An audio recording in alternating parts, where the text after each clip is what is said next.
So that kind of covers it up there too. Now let's go and do a speed comparison between both these phones. The iPhone 12 has that Apple A14 body chip inside of it with 4 gigabytes of RAM, where the iPhone 13 has that Apple A15 body chip inside of it with 4 gigabytes of RAM as well. So let's go and see which one's the faster iPhone between both. Okay, there we go. All the apps are clear in the background as you can tell, so let's get into it. Let's do phone calls, 3, 2, 1. Okay, kind of covers it up there. Let's go and do music, 3, 2, 1. Okay, I don't know why we're offline here. That is very, very weird.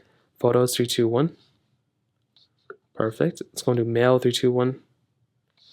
Okay, some really good stuff here. Camera, 3, 2, 1. There's definitely a lot of overlap here. I'm not really seeing massive differences. Looks like the 12 was faster here. Let's go and take a photo.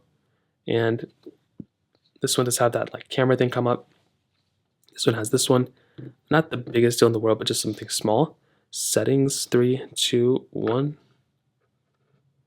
Kind of the same thing. So there's definitely a lot of overlap here so far. Let's get into some of these other ones.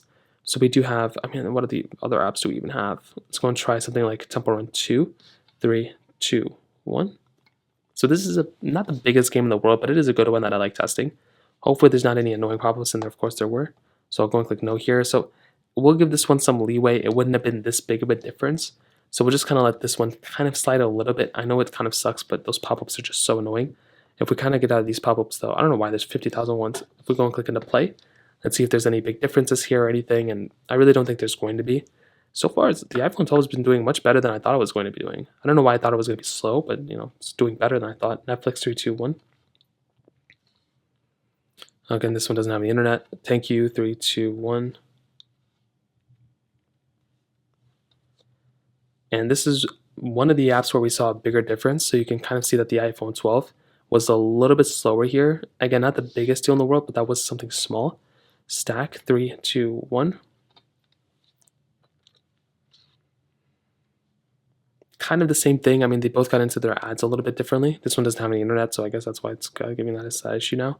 And you can kind of see that between both, gameplay is roughly around the same, not any big stuttering going on or anything like that happening out of these two. Let's try something else. We can try something like Temple Run 2, Temple Run 1, 3, 2, 1. So again, not big games by any means, but still like fun ones to kind of test out every once in a while. And I would say the iPhone 13 was probably the faster one here. So when it kind of comes down to it, I will probably tell you that between both phones, the iPhone 12 is probably the one that is a little bit slower than the iPhone 13, but I'm still actually pretty shocked about how good of a job the iPhone 12 is actually doing. The 13 was only like slightly faster than it here and there, so that was actually kind of something that was very surprising to me. So if you're wanting the faster phone, the 13 is there, but the 12 was like right behind it in a lot of different ways. So that kind of covers it up there. Now in terms of the camera comparison here, there's obviously a little bit of a difference with